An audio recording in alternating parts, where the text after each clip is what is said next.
Día 61.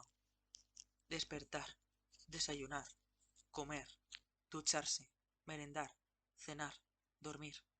Un ciclo que no ha variado demasiado durante estos 2 meses desesperantes. 61. Un número cualquiera, pero para aquella chica de 16 años, desprotegida y vulnerable, supuso la vida entera. Su figura paternal habría muerto a principios de año.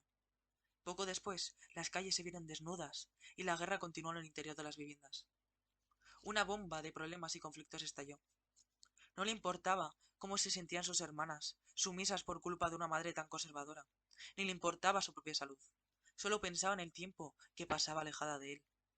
No era nada formal, y se acababan casi de conocer, pero al fallecer su padre, ella llenó el reciente vacío con la presencia de aquel chico. 60 marcas mal pintadas se encontraban escondidas detrás de aquella cama algo vieja. No perder la noción del tiempo era lo único que la mantenía algo cuerda. Ella estaba dispuesta a rayar por sesagésima primera vez la pared de aquella apartada habitación, cuando recibió una llamada de la madre de aquel chico confirmando su muerte. Dejó el teléfono en su escritorio con los llantos de aquella pobre mujer sonando al otro lado. Frágil, rota, se dirigió al baño con la intención de terminar con su vida. Con el pestillo echado y con la excusa de bañarse, alejó a su madre de toda preocupación, y aprovechó el momento para sacar un par de cuchillas con las que su padre se afeitaba cada mañana. Al cabo de unos minutos se metió en la bañera, ya a rebosar de agua, y lo último que sintió fue el frío de aquella cuchilla al rozar su delicada piel.